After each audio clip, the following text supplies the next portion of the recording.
Record it because I don't. Oh, I see it I now. hope so. Got it. Okay, I think it's almost working. Just a second. Let me start. Record it because I don't. Oh, I see it now. Oh, beautiful. Hey, everybody. My name is Renee Hobbs, and I'm here with Frank Baker, the legendary. And Happy New Year, Frank. Happy New Year to you, Renee. It's great to see you again. Isn't this exciting? We're continuing our media literacy webinar series for all of these educators around the country and around the world, may I say, who really Yeah. want to learn more. Yeah, we are absolutely happy that you have joined us. And Frank, why are we talking about weight loss and diet products in January, buddy? Could it be because I need to lose 20 pounds? No, that's not why. Those that might follow me on the Media Literacy Clearinghouse may already know that I like to look at the popular culture and the news and try to find one or more things that we can connect to media literacy. So, after the holidays, during the pandemic, what happens? There's this deluge of weight loss and diet messaging that is seemingly everywhere. You just cannot get away from it. So why not think about how to bring these messages into the classroom because they are so accessible, right, Renee? Exactly. Now, Frank, something's going on with your microphone. I'm not sure what it is. It sounds scratchy and totally weird. But for my participants here today, in the chat, if you would, could you tell us about some of the weight loss products that you have tried, used, or have seen advertising for?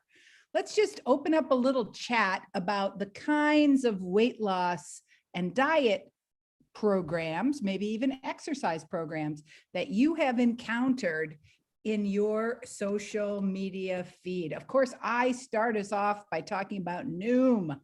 Oh man, I'm documenting my apple and my lasagna and my glass of wine with Noom. Scott Moss talks about Atkins candy bars. Yeah, I'm seeing a lot of ads for those. What kinds of diet and weight loss products are you familiar with, seeing messages for, or maybe even using yourself? Oh, nice. Wow, look at these. This is great, great, great, great, great. Remember the Hydroxycut ads? Oh, what a great thread. Now, I'm putting a link into, as people are coming into the waiting room, we're up to 15 participants now. I'm putting a link onto the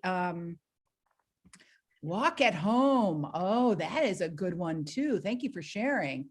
Yeah, so the materials that we're using here are available at the Media Education Lab website, and you can see it says click here to access the slides. So the resources and materials that we're sharing with you, we are sharing with the idea that you will use them, modify them, improve them, make them better, and try them out with your students. This is a great time of year to talk about it. Here's our agenda.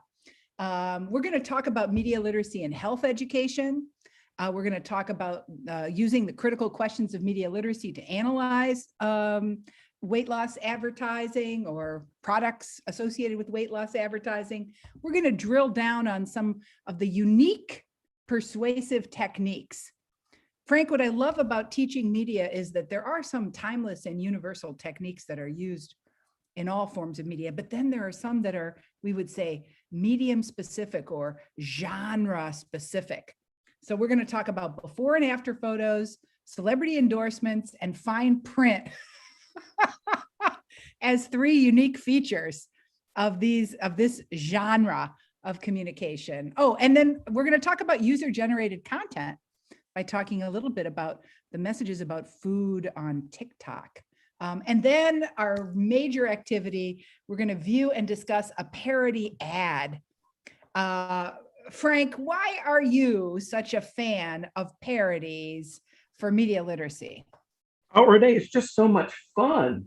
Um, During the political campaign season, I've been using one of a fake candidate where he pulls back the curtain on some of the techniques. And immediately, audiences, whether they be middle school students or high school students or their teachers who I work with, immediately get it. It helps make the point for me without me having to do the lecture, right?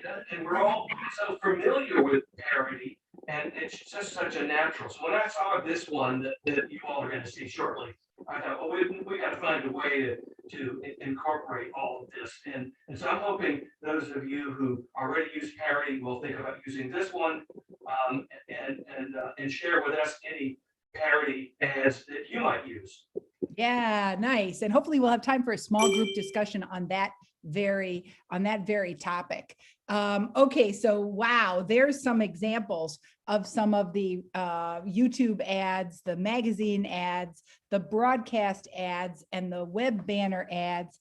As I was driving to the grocery store, of course, I heard a radio ad.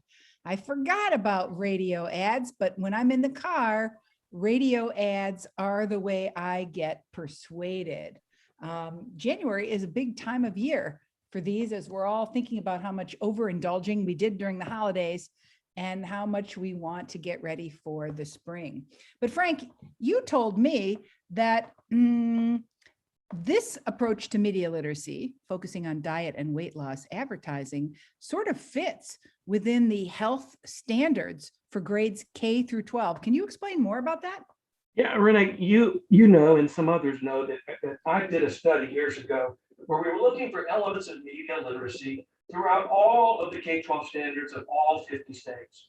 And what we found was that media literacy is very strong already in the health arena. So here is the National Health Education Standards, and you can see standard 3, 2, which mentions media, standard 3.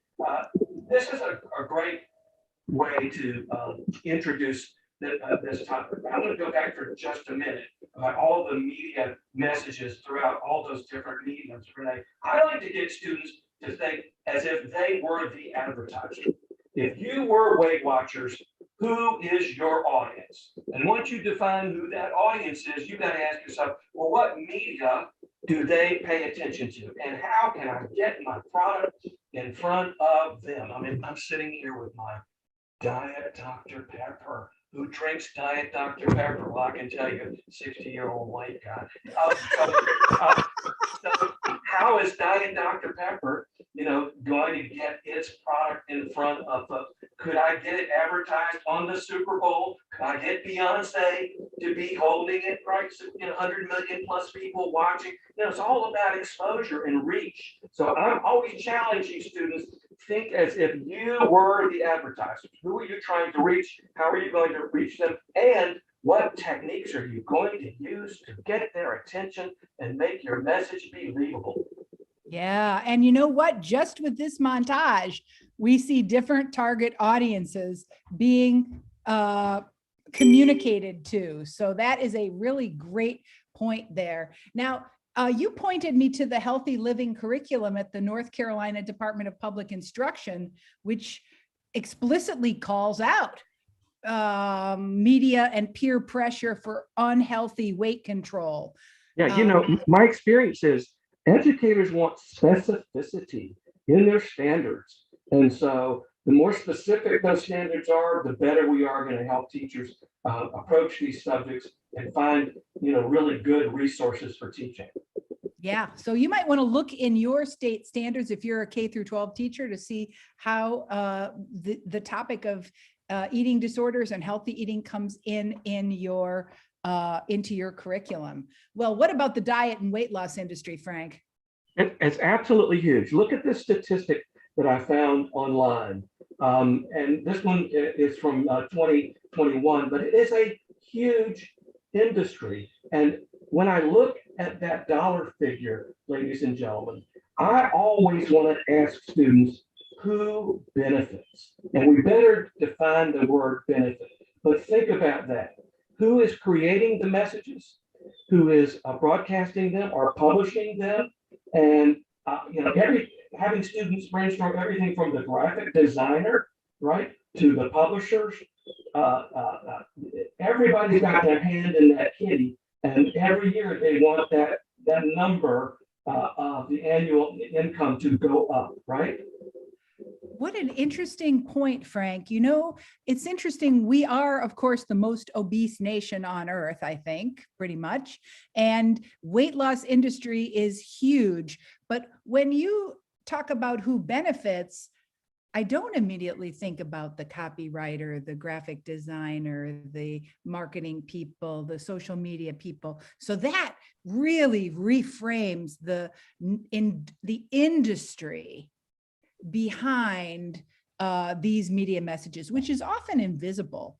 Yeah, we all see these ads. We see the billboards, right? We see the commercials, but rarely do we ask who is putting it together. Who is the advertising agency? For the most part, we never know, and we don't put kids. We never say, "Hey, kids, we're going to take a field trip to the ad agency today." No, we don't do that. Why don't we do that? It's such a huge industry, and it affects everybody. So I think teaching with and about advertising is a big part of my media literacy work, and I hope it's a big part of yours. Yeah, I try to bring in a public relations or an advertising person into my class because I don't want to demonize advertising. I want to respect that advertising is an important form of expression and communication, which is partly why I wanted for you and I to take a look at this interesting media message. So I, with little kids, I would try, I see, I feel, I think. What I see is a celebrity, and I see a product called Pop Chips. What I feel is, well, actually, I feel very attracted. She's blowing me a kiss, isn't she? So I like her already. I'll tell you what I noticed. What I think about is this weird message: love without the handles. Yeah. You know what I noticed? The color red. So when I'm with art educators, they're gonna point it out immediately. But if I'm with another audience, say health or ELI, they might not notice that color. And the advertisers and the marketers know. For example, that color red is very, very important in advertising in fast food furnishing. If your fast food restaurant has decorated in red, they know people will eat quicker and move in and out quicker. So the next time you might be inside a fast food restaurant, notice how much is red. And as you walk up and down the grocery store aisle, those of you who still do that, notice how many products are red now. Right. I think the media literacy educator who posted this graphic wants to foreground the genre blurriness, right?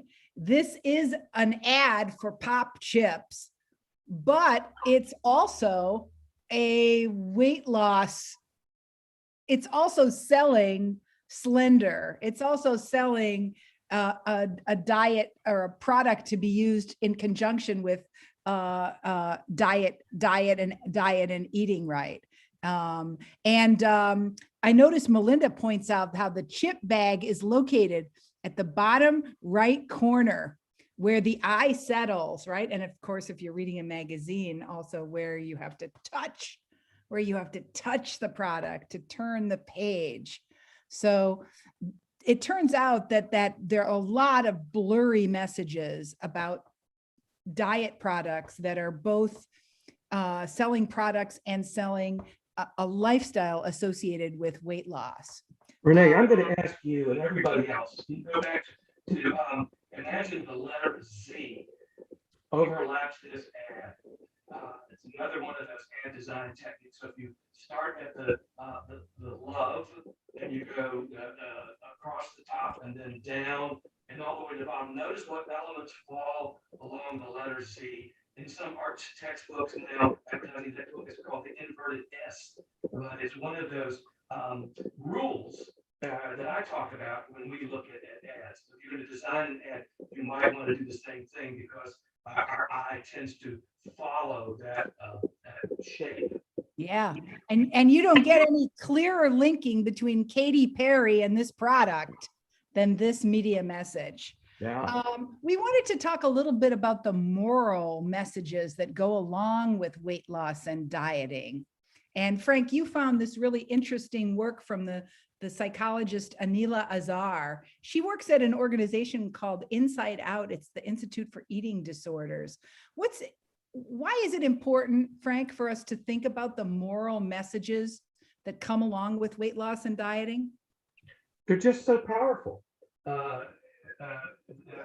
industry, the media wants us to think that there is a standard and that we have to meet that standard, right? Look at the influence, the pressures today on young people who believe they have to meet a certain thinness goal. Even young men have to be, a certain masculinity to meet a goal. The stereotypes perpetrated by the media, and these are just some examples that I pulled off of the web of the magazine covers right now that are on the newsstand at the grocery store, at the bookstore, that are touting weight loss and diet, and it's just it's overwhelming, and it might make people feel bad about the way they look. Right. No one should feel bad about the way they look.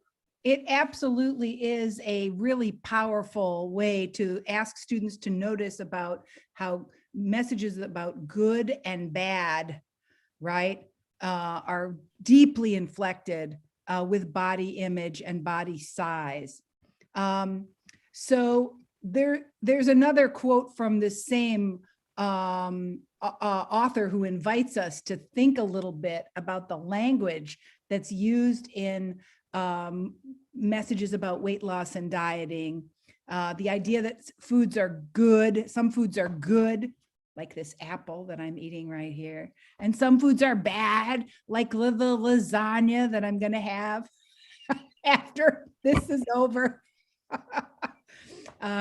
This idea that good and bad are kind of woven in to diet and fitness and exercise and everything invites us to really notice how those are moral messages, and recognizing them as moral messages then also gives us an opportunity to question whether we agree with them or not. But I found this really interesting article, and I'm going to make a link. Oh, there's a link to it in the slide deck. These are two researchers, Gavin Brooks and Paul Baker from Lancaster University in the UK. They analyzed 10 years of media coverage about obesity, and what they found was over and over and over again, it's all about personal responsibility. It's not about your genes, i.e. your parents, your DNA. It's about what you eat and how much exercise you do. And they even discovered cyclical patterns during the year. Just as you suggested, Frank, that January is the get a new you by exercising. April is go outside. May is stop eating so much to look good in a bathing suit.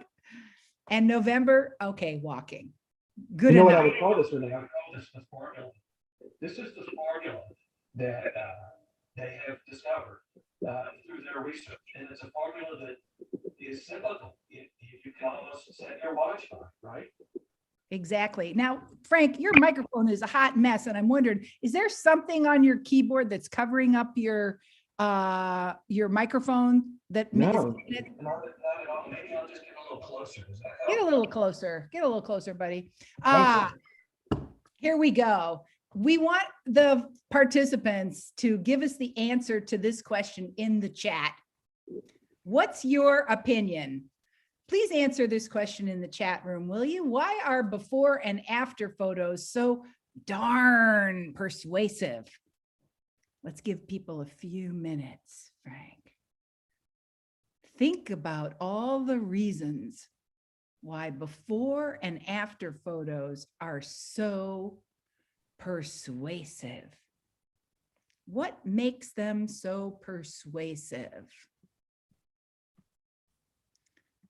You might even know they're photoshopped, but they're still persuasive. Why? Oh, Lauren's got a great one. Thank you, Lauren. It's this everyman idea. If they can do it, I can do it. They can't look too good. They have to be like, kind of look like us, at least in the before phase. Pat's point is really true. We've got a bad on one side and a good on the other side. So there's that moral messaging, right? Do you want the bad you or the good you, right? I think, Jason, you're right that before after ads tap in to our fantasy, right? Our fantasy bodies, our fantasy possibilities. And Joyce, I think you're also making a good point also, which is to associate shame, feelings of shame with the bodies on the before side, right? I like to look at the expressions on the faces of the people. In before, no one is happy, but in the after, everybody is happy. Wow, that's a great observation. I love it. I wonder now, why are celebrity endorsements persuasive? This is a great question to open up with your learners of all ages. This one is the official Wu Yi tea. Has anybody ever tried a diet tea? Oh yeah, I have tried it. It doesn't work, but Rachel Ray's picture makes me feel like it could, right? It could work. So what makes celebrity endorsements persuasive? Most experts say the familiarity of the celebrity grabs our attention. And after all, we all kind of want to be like celebrities, right? Kathy Bates here shows you that amazing weight loss is possible at any age. And celebrities already bring a whole lot of fans with them. So for a product to get a celebrity endorsement means they get the fans. They have a built-in audience, right? And sometimes psychologically, we feel like the quality of the product is linked to the quality of the celebrity. For example, just to go back, Rachel Ray, diet tea. Kathy Bates, I don't know, just seems like whatever she used is probably better. I found this one interesting, Renee, because in essence, this is not really an ad for a product. This is a web page called insider.com, and they have a segment called Entertainment Today. And when I looked at the word today in the upper left-hand corner, it reminded me of the Today Show logo, which then is further down because Kathy Bates' weight loss, however she lost that weight, has already been seen in these publications. And I wondered, being the skeptical media literacy guy that I am, did she actually appear in these publications? And how important would it be for someone to verify what this particular page is saying?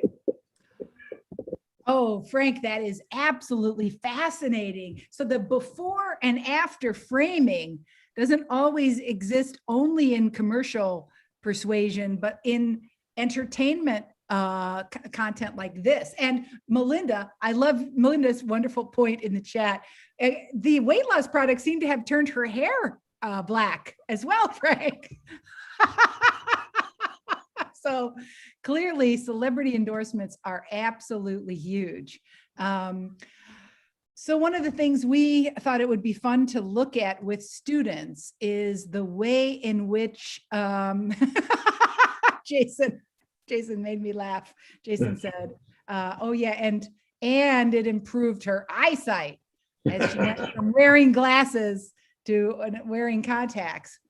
But of course, online, there are all kinds of users who are singing the praises of Kim Kardashian's diet, right? And so in a YouTube culture, in a culture, participatory culture, the idea that persuasive messages about weight loss come from the weight loss companies, it's like, no, no, no. Here are your friends, right? YouTubers and sort of ordinary people who are spreading this message peer to peer in networks. And clearly they're exploiting celebrities' name recognition themselves, aren't they?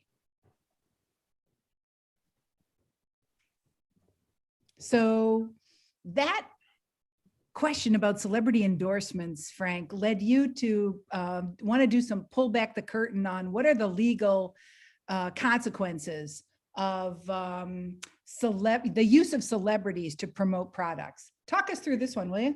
Well, you know, all of us, I think, in this world of fake news and disinformation are paying, I think, a little bit more attention to fact checks. And the fact checks, for the most part, are fact checking news and allegations and coronavirus and, pandemic claims. But here's a fact check from USA Today, written by a reporter, where they fact check this particular keto diet, which claimed that it was endorsed by the Shark Tank judges. And thankfully, and I pulled this sentence out of the fact check, the judges did not endorse this, and according to two of the judges, nor had the product even appeared on the show. One of my concerns is, Renee, a lot of people will see the ad, but never see the fact check.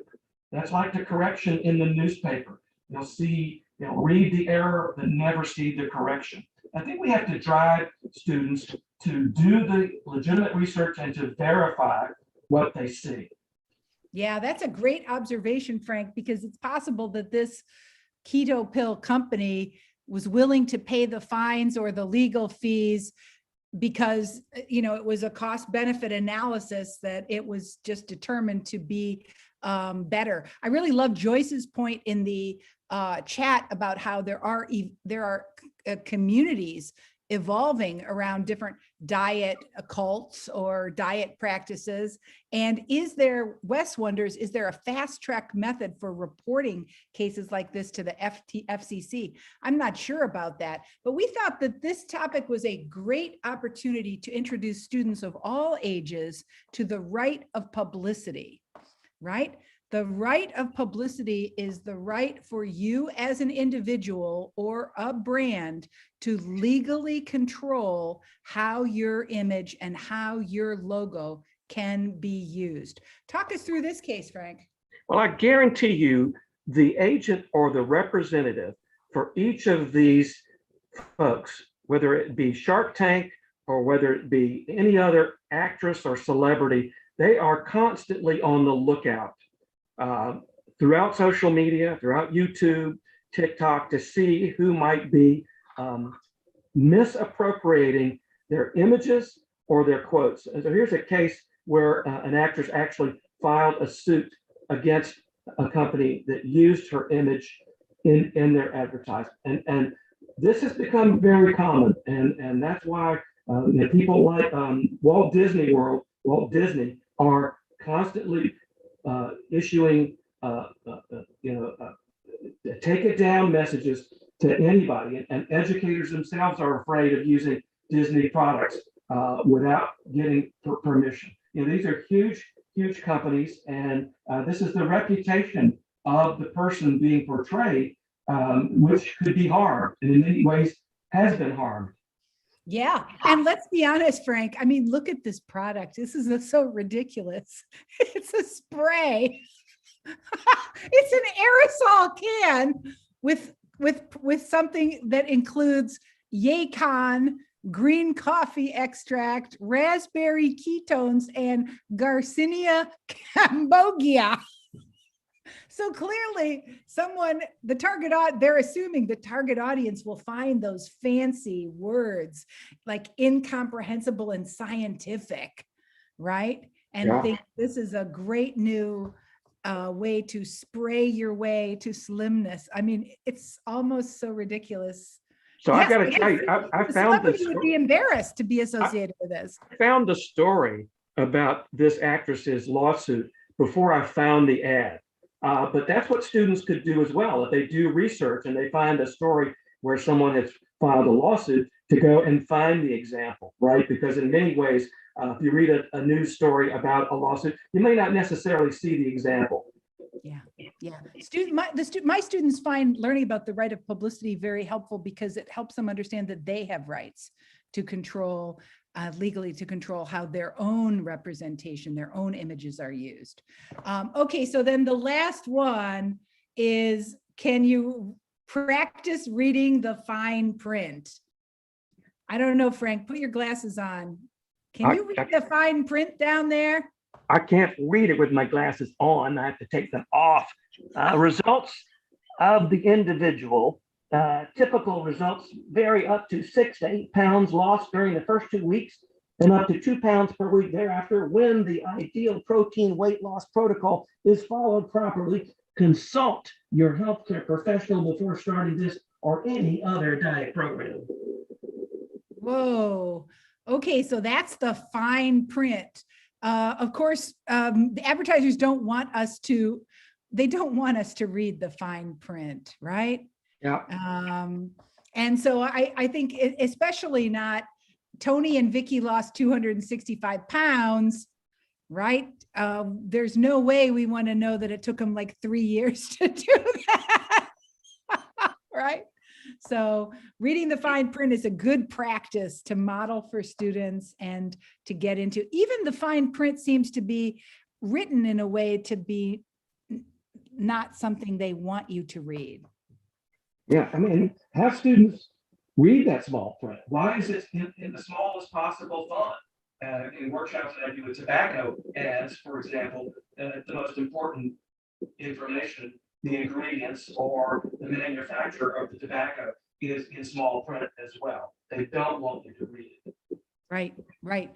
So now we just want to talk a little bit about ways to engage your students in thinking about the role of TikTok in relation to weight loss and dieting. This is a really popular trend, what I eat in a day. In the chat, if you've ever seen one of these videos, will you just put a little shout out? Have you ever encountered a what I eat in a day? Have you ever seen one of these? Yes or no? Have you ever seen a what I eat in a day TikTok? Yes or no? Yes, yes, no, no. Here's the thing. They are fun to watch, Frank. I'll admit it. Okay, I'm going to admit it. They are fun to eat. Sometimes the humor is, here's the tiniest, slenderest little thing. She can't be over 100 pounds. And she claims she ate 3 slices of pizza and, you know, a bowl of spaghetti and a bagel and cream cheese. And I'm like, I don't believe it. I don't believe it, but they're very entertaining to watch. And one of the reasons why I am interested in the what I eat in a day videos is that it turns out that once you start watching them, even just once, you're going to see more and more and more of them. This is from an article in the Wall Street Journal, and it points out that TikTok's algorithm quickly gives users the content they'll watch for as long as they watch it.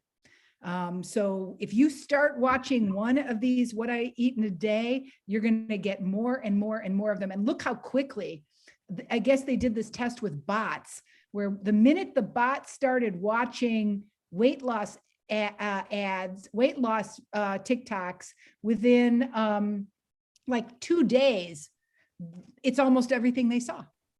Like that's all they saw was weight loss. And the same with gambling, by the way. Watch one gambling TikTok and boom, you're going to get presented with dozens and hundreds of more like them. And the reason why this is kind of important is because, well, TikTok's been getting a lot of good press. Notice how they banned ads for diet pills and fasting apps. Oh, wasn't that great of them? They're making ad policies that ban ads for fasting apps and weight loss supplements, and increase restrictions on ads that promote harmful or negative body image. What a good citizen they are, right? But one could argue that such a policy is really just a PR tactic designed to distract policymakers away from the problematic content that is created by the users, right? Because the ads can be perfectly fine if the content itself depicts dangerous and unhealthy forms of diet and exercise, then that should be of concern too, right? So now, Frank, you told me about this amazing, I don't know, guess what it was, like an experiment that was done by the Federal Trade Commission. They did research and they found that any weight loss product that makes any of these 7 claims should have an immediate red flag. Like if it says you're going to lose more than 2 pounds a week for a month or more without dieting or exercise, don't believe it. If it says that this product's going to cause substantial weight loss no matter what or how much the consumer eats, don't believe it. Same with if they claim it causes permanent weight loss even after you stop using the product, don't believe it. These are the red flags. If it claims to block the absorption of fat or calories to enable consumers to lose substantial weight, don't believe it. If it says you can safely lose more than 3 pounds a week for more than 4 weeks, that's a red flag. Or if it causes substantial weight loss for all users, or if it causes substantial weight loss by wearing a product on the body or rubbing it into the skin. No, Renee, ESPN has this segment called "Come On, Man," and I want to add the phrase to our red flag. Come on, man! Come on, man! Don't believe that stuff. But apparently, to illustrate these 7 products, what the FTC did was they created this fascinating website. Tell us about it, Frank. Well, this one no longer exists. But years ago, the FTC created FatFo, this fake website. Now, just take a minute and look at it. Okay, in the left-hand column, we've got how you can order it. Then we got the details in the middle. Then we've got the beautiful people up top and lose up to 2 pounds. And then a yes/no question off to the right. Well, guess what? Unsuspecting people tried to contact FatFo to get the product. They thought it was actually real. And I kind of applaud the FTC for doing something like that, okay? Because they're trying to teach people by using a fake website. It does definitely raise some interesting questions for media literacy educators about, do fake websites like this, do they serve a purpose for media literacy? Do they help with media literacy? So when you move into your small group, that might be a topic you want to discuss. But who knew that they actually, our federal tax dollars at work, created a fake sorry about that. Created a fake website that has all of the red flags in it. I mean, I think that was the creative genius. It doesn't just have 1 or 2 or 3 of those red flags. This thing has all of the red flags. And like you said, it uses all of it was so effective that they had to close it down because people didn't see that it was a parody, right? Wow. Come on, man. All right. Now we want to have a viewing and discussion experience because Happy New Year. We know we want to have fun together. That's why you're here after all, to learn and play.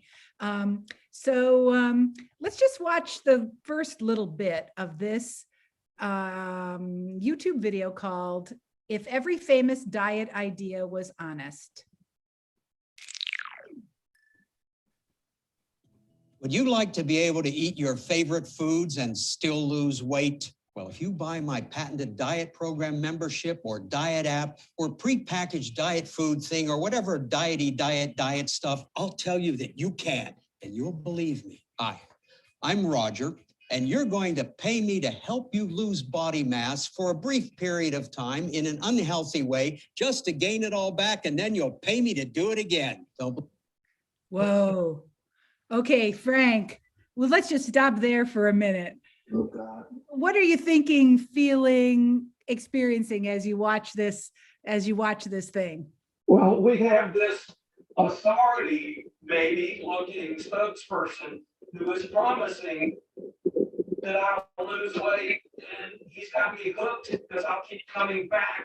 And it's like, I know you stopped it, Renee. And when I stop videos with young people, they go, no, don't stop it. Keep it going. I'm having such a good time. So let's keep going. Come on, man. You know, we are going to watch it all the way through, but I do think this initial idea, the cynical way in which they know you're going to lose weight, you're going to gain weight, you're going to lose weight, you're going to gain weight, and they are cynically going to just keep you in that, I guess, like a rabbit or a hamster in a hamster wheel. All right, let's keep watching. Believe me? Talk to our celebrity spokesperson from a TV show that was big in the 90s. She was once an icon, but society doesn't embrace aging. So now her job is to get smaller in size, right? Hi, I was a famous person in the past, and now I get paid $33,000 per pound I lose to say things like, I love and use this product. I love and use this product. Chemicals. Wonderful. Just wonderful. You see, the average celebrity who we hire to lose weight with our program makes between $500,000 and $3 million for depleting fat using our program. What a great gig. Next. Oh my God, Frank. All right. This is great because it makes me think what other real celebrities are hired by companies, and can we do a little research and find out how much do they really make? Do they really use those products, or are they just being paid to say things because of their authority and credibility, right? Yeah. Turns out students will have a lot of complicated opinions about this. I remember we had a few years ago, we had a really robust 15-minute discussion in class where students were Googling and pulling up web pages about the question of Taylor Swift and her love for Diet Coke. Of course, Diet Coke paid her millions of dollars to advertise, but my students who were fans of Taylor Swift were absolutely convinced that Taylor Swift really loved the product anyway. And of course, it was important for them to be able to show me that they could find evidence of that case. So it was a great discussion. Yeah, and you know, right now, Super Bowl ads are being produced, if they have not already been, and they're already been produced using one or more celebrities, spokesperson, or sports personalities. And they're going to be aired during a game watched by millions. And the companies are going to pay around $6 million for one 30-second ad. And we're going to be hearing about it. So the playoffs are just starting, but we're going to be starting hearing about those Super Bowl ads. So the buzz is going to begin in January for a game that's more than a month away. And this is something to pay attention to. Great point. Teaching about advertising in January, February is important. All right, we're going to watch it all the way through, and then we're going to put you in small groups to discuss what you learned. Fast food companies will glom on to whatever new eating habit we're selling to you. Gluten-free, low carb, you name it. Like this average Joe who only ate sandwiches for 3 years. Fast food will claim to be on board the diet train thanks to him. It wasn't that product that made him too small to fit into his pants. He just stopped eating unhealthy amounts of food. Technically, You can stuff any amount of edible items into your talk hole as long as you limit it. But it won't make you healthy, and the sandwich company doesn't care. They'll market the crap out of his shrinkage, unless he reveals he's a skis bag. Then they'll drop him faster than you can say, it's not healthy to lose that amount of weight that quickly just by eating sandwiches. Anyway, eat it, monster. But if these celebs and average Joes don't do it for you, we'll just shame you. Shame you for ingesting anything that's outside of our program, because that's being bad, naughty, or unhealthy. But if you eat my fat-free, sugary, chocolate-covered, stale puffed rice snack bar, then we'll applaud you. In fact, our entire program will be designed like a video game where you get badges and reward points for getting in shape. We'll even make apps where we'll track your steps, exercises, everything you eat, your location, you know, like a super creepy Big Brother type thing. And we'll make you think you can exercise away that late night cupcake you crushed inside your saliva maker last night because my garbage puff bar made you crave sugar. But you can't out-jazzercise that cupcake, which is fine for us because we have a badge for that too. Look at that neat badge. It's distracting and fun, because if we did give you some sort of cutesy badge or virtual high five, you'd get bored and defeated. And we don't want you bored and defeated. We want you to keep giving us money forever as your body shape morphs back and forth. By the way, the Rice Puff Bar is now unhealthy. But try our new gluten-free, full-fat paleo square of crusty meat.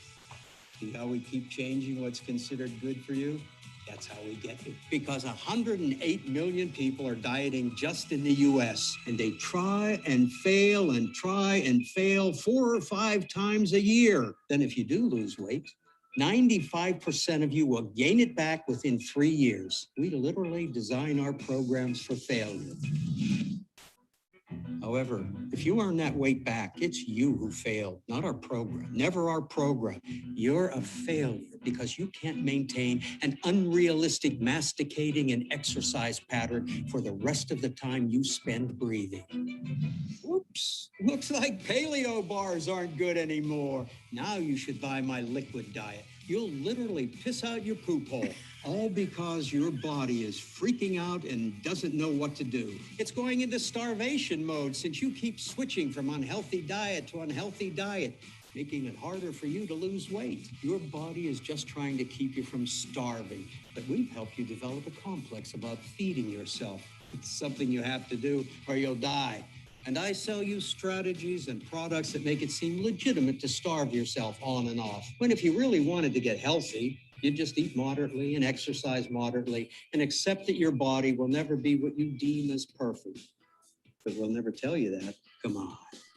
Go ahead and eat my grain-free, vegan, paleo, allergen-free, raw, non-solid bar. It's $25, and I guarantee you'll lose weight eating it.